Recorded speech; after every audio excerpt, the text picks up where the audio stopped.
Hello student, in today's session we will discuss about the weld thermal cycle and effect of the different parameters on a weld thermal cycle. Okay.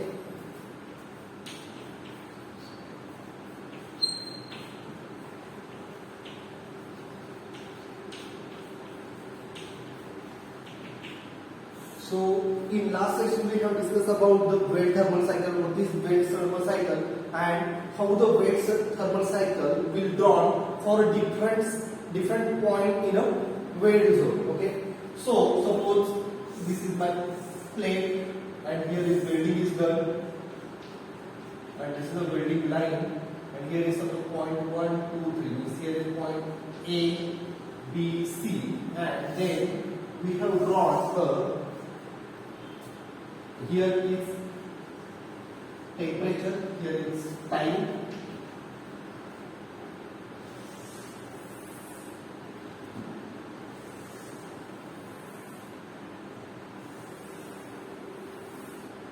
okay. So this is a weld thermal cycle for this is for point A, this is for point B, and this weld thermal cycle is for point C.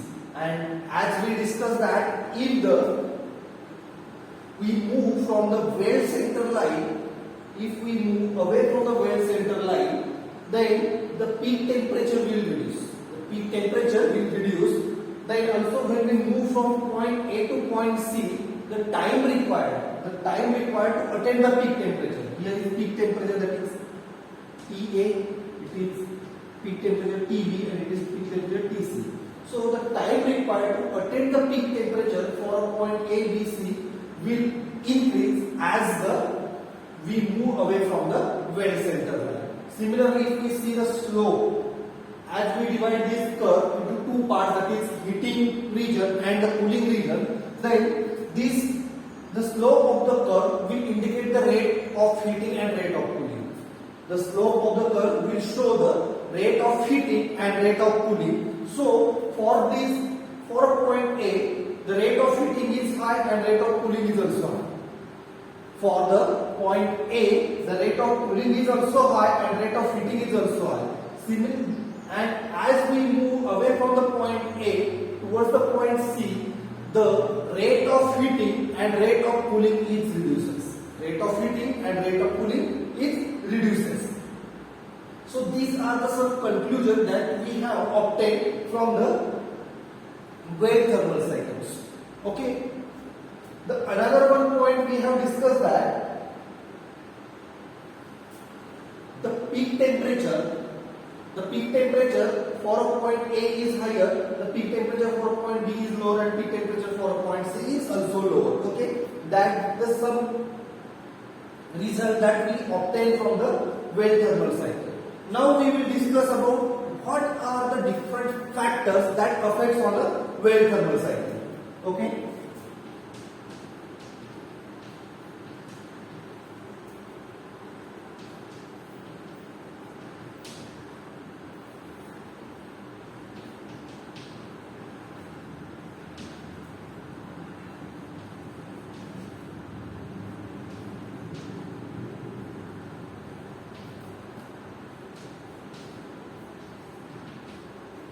So what are the different factors that affects on a weld thermal cycle? So first is a heat source or a net heat input.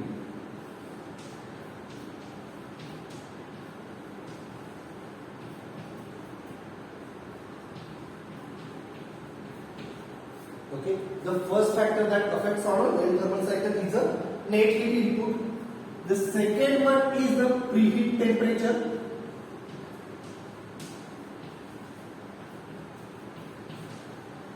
Preheat temperature of base material.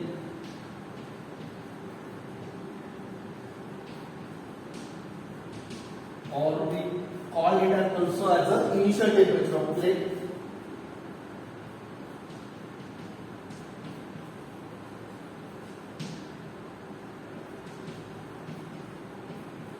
Okay. And third factors that affects on welding, which is the properties of the vessel.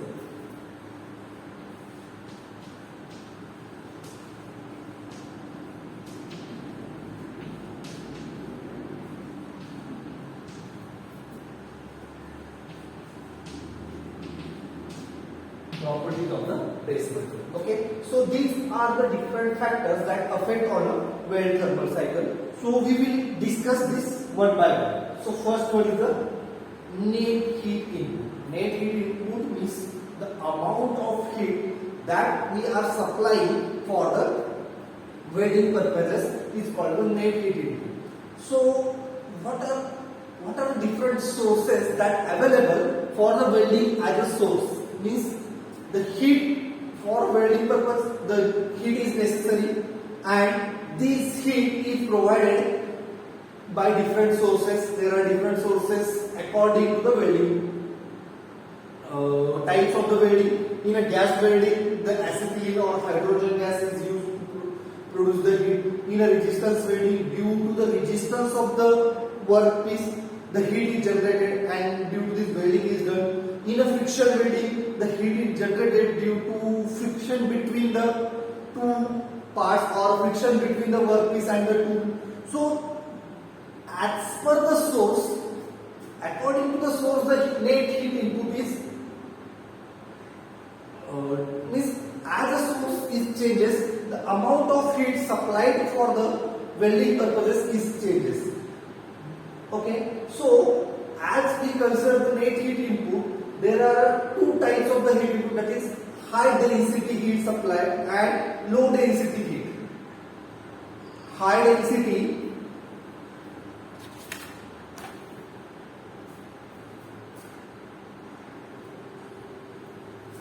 means low energy density and high energy density supply.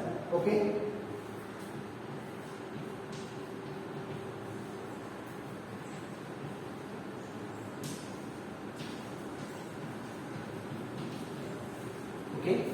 As the net heat input consider, the heat source consists of a high energy density and some heat source consists of a low energy density.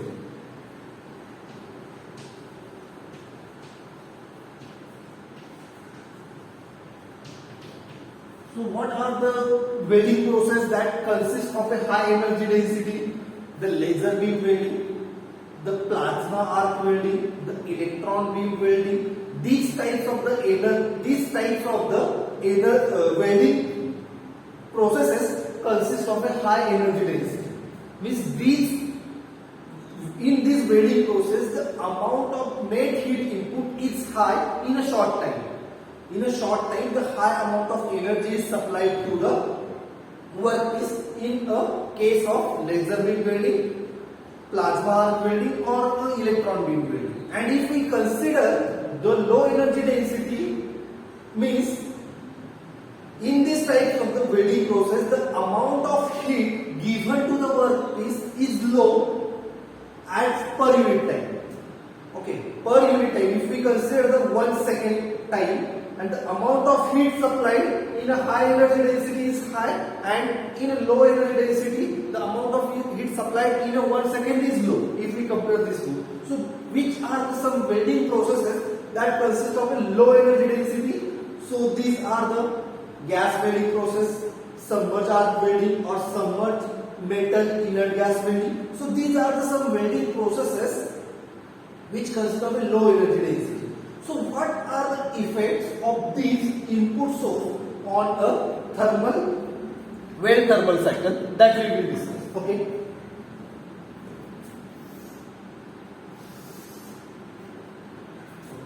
So first of all, we will draw this cycle or a weld thermal cycle for, if we consider the net heat input. So on y-axis there is temperature, and on x-axis there is. Okay. If we consider the high energy density, means if we consider input source which consists of a high energy density, means input source will provide the high energy in a very short time. High energy in a very short time, and as the source provides the high energy in a short time, the temperature increase will also high in a short time. Okay.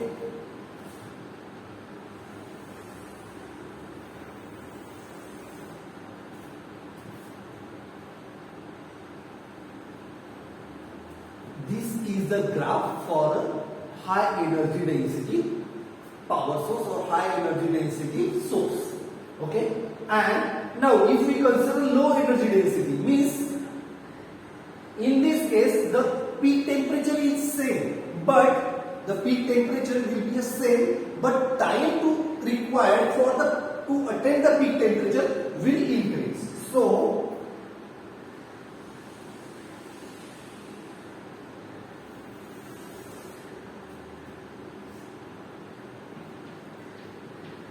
it is for a high energy density.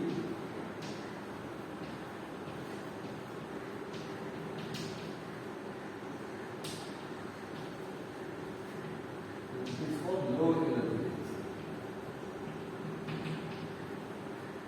Okay, low energy density, and it is a peak temperature. Suppose we consider P for a high and it is for a low. Okay. So if we compare these two thermal cycle, the peak temperature, if we consider the peak temperature same, then the time required to attain this peak temperature is less for a high energy density source, and the time required to attain this peak temperature for a low energy density source is higher. Okay, and as we see here, the rate of cooling and rate of heating and rate of cooling. As here, if we observe this graph, the rate of heating and rate of cooling is high for the high energy density source. If we take the high energy density source as a heat input, then the rate of cooling is high and rate of heating is also high. And if we consider the low energy density source, then rate of heating and rate of cooling is low for this low energy density source. Okay, if we take this, means if we consider the peak temperature is same for the both the cases. So this is the effect of net heat input or source of the heat input on the well thermal cycle. Okay.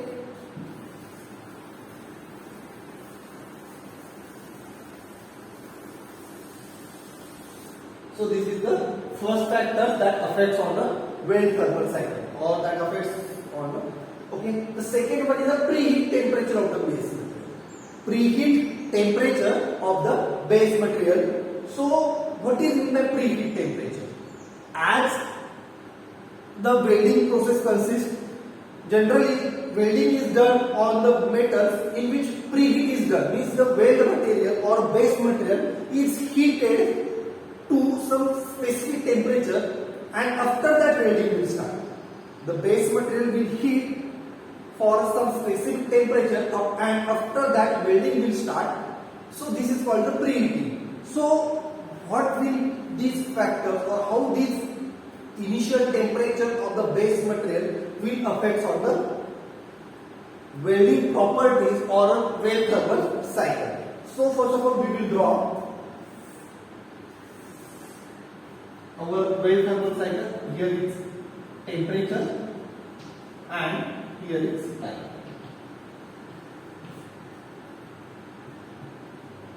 Okay.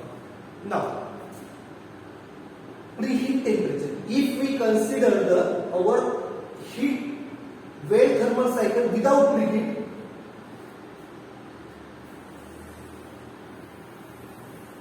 okay. If we consider the well thermal cycle without preheat, then this is our graph. If we consider the preheat thermal, if we consider the well thermal cycle by considering the some preheat treatment, so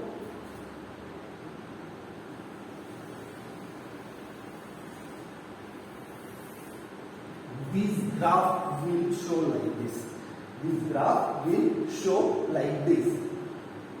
Okay, so what will this graph will indicate here? It will indicate that this is our Weld thermal cycle without preheat.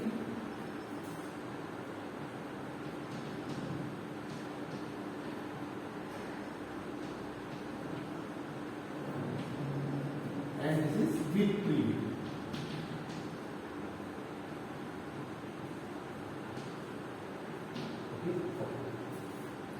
If we compare these two graphs, then it will show that the peak temperature, here this is the peak temperature, peak, and this is also peak temperature. Okay, so the peak temperature for a preheat cycle will be high.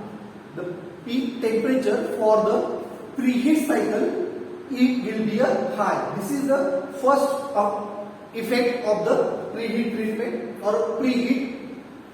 Then if we consider here the time required to attain the peak temperature, so this is the time T1 which is required to attain the peak temperature without preheating, and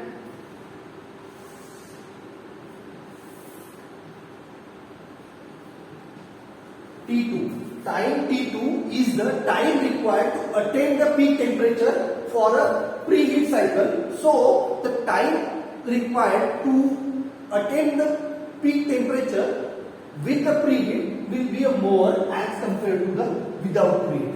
Okay, so this is the another effect of the preheating. Then there is another concept, that is the soaking period. There is another concept, that soaking period.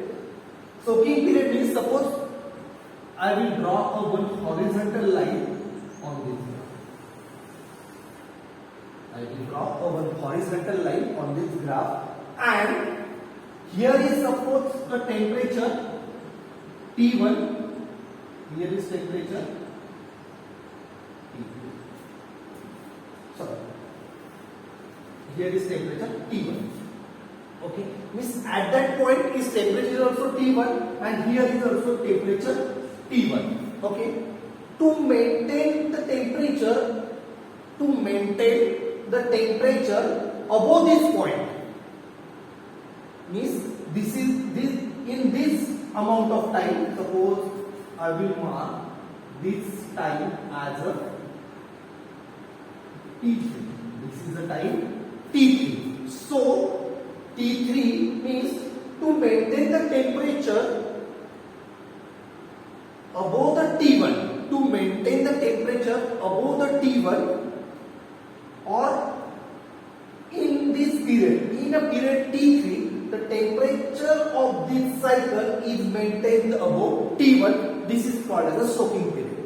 What is meant by soaking period? The period or the time period in which the temperature T1 is maintained, or the temperature of the material will be maintained above the T1. This is called as a soaking period. So soaking period for a cycle without preheat is T3, and if we consider the same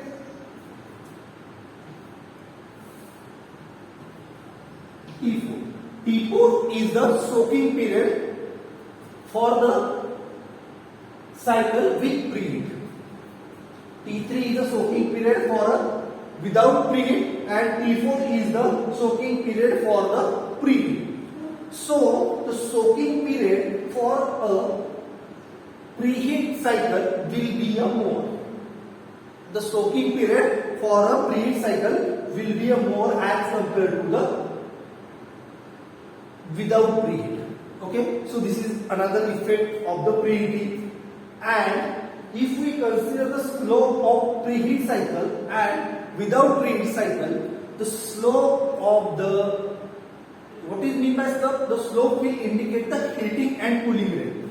This slope will indicate the heating, and this slope will indicate the cooling. So in a preheat cycle, the cooling rate and heating rate will reduce. If we use the preheating, then heating rate and cooling rate will be reduced. And if we use the thermal, if we consider the thermal cycle without preheat, then rate of preheating rate of cooling and rate of heating will be increased. So this is the another one factor that affects on the well thermal cycle.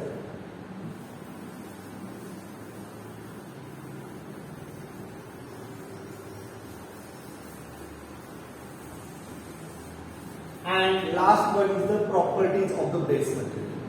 Properties of the base material.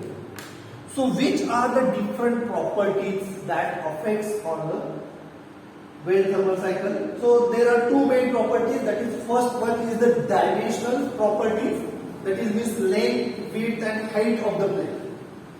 Suppose if we are taking the two plates to join, then the dimension of these plates will affect on the well thermal cycle. And another one property that affects on the well thermal cycle is that the thermal conductivity of the material, the specific heat of the material. Okay, so these are the some properties of the base material that affects on a well thermal cycle.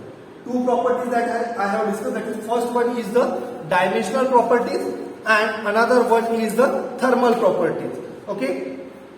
So dimensional properties means its length, its height, its width of the base material, and the thermal property means its specific heat, its heat transfer rate. Okay. So we will discuss what they will affect. Okay. How they will affect on this. Here is time and here is temperature.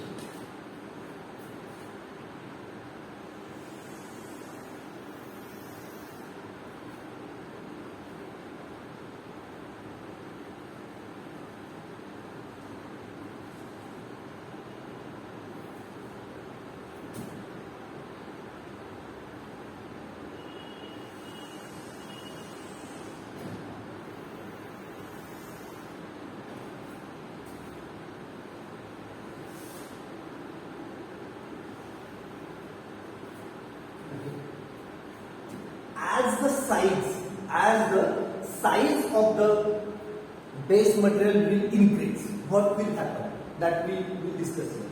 If the size of the base material, let us see.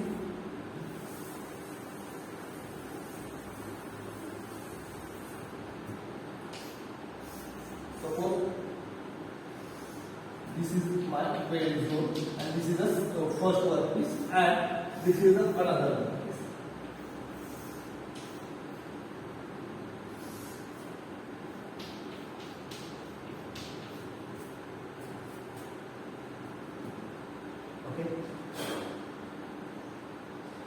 So if the size is small, then the temperature here is more and temperature here is less. Okay. And if we consider the large size component, and if we consider here, suppose I consider point A and B, and here I consider point C and here point D. Okay. The distance, suppose the distance between these two is suppose 5 mm, and the distance between these two also the 5 mm. The distance between the point A and B is 5 mm and distance between point C and D is also 5 mm. But as the size of this component is high, then the heat that we are providing at a point C will distribute on overall part, or this heat will be transferred to other parts of the base material, and here this heat that we are providing at a point A will distribute here, but due to its size, the amount of heat or the time that if we providing or if we using the same amount of energy, or if I consider our heat source is same for in these two cases. Suppose I consider this is the case number 1, this is case number 2, and we are using the heat source of the same capacity for case 1 also and for case 2 also. So the amount of heat providing here also is same and here is also same, but to attain the peak temperature, the time required in a case 1 is less and time required to attain the peak temperature in this case will high. Why? Because due to the size. Okay, so see here, this is the peak temperature. This is the peak temperature for a small size component, and this is the peak temperature for large size component. But time, that if we see this is the peak temperature, then this time T1 is less and this time T2 will be a more. So the time that required to attain the peak temperature will be more for the large size component and will be less for the small size component. Similarly, if we consider the thermal properties of the component, see,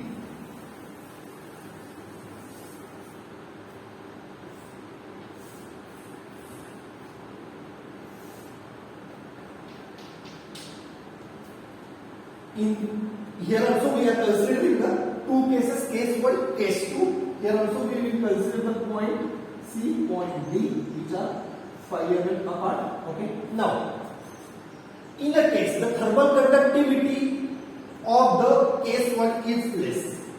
Suppose we consider the K is thermal conductivity of the material. So, thermal conductivity or rate of heat transfer here is less and here is more.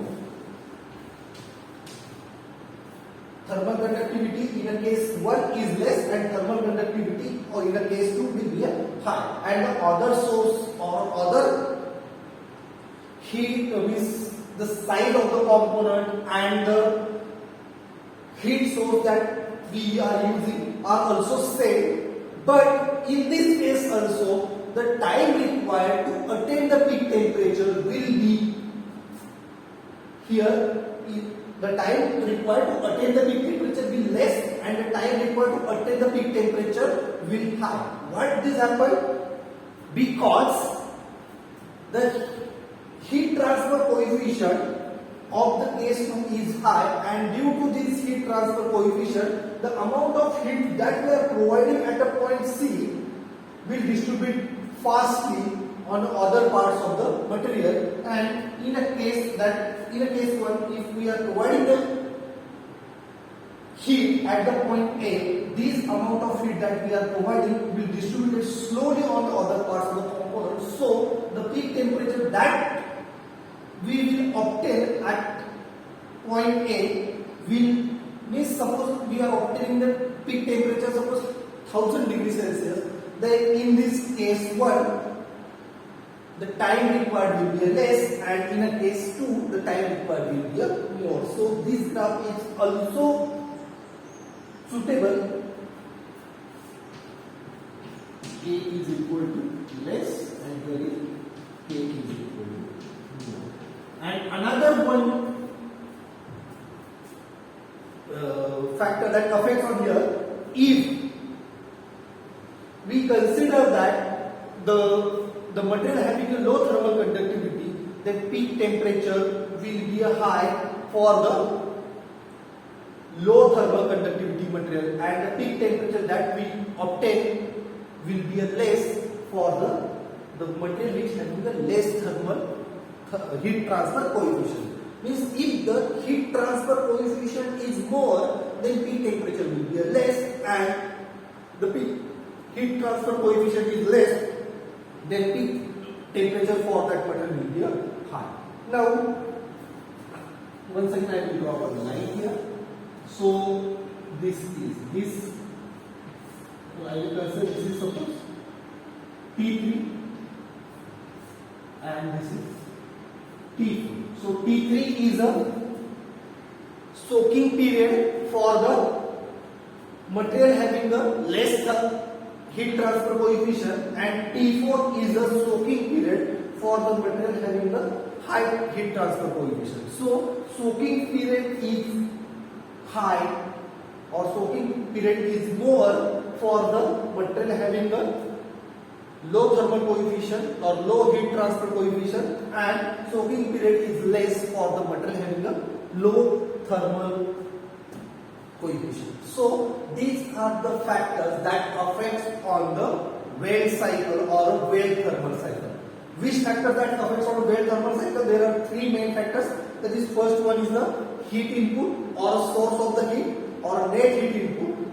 Second factor that affects on the weld thermal cycle, that is the preheat temperature of the base material or initial temperature of the base material. And the third one is the properties of the base material. Which properties? That the thermal properties and the physical properties. Physical properties means its dimension, its length, its width and its height, and the thermal properties means coefficient of thermal or heat transfer coefficient.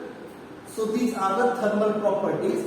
So in this way, the effect or factor that affects on the weld thermal cycle. Okay. In next lecture, we will discuss about what is the preheat treatment or post heat treatment in a welding process and what are their effects on the properties of the weld.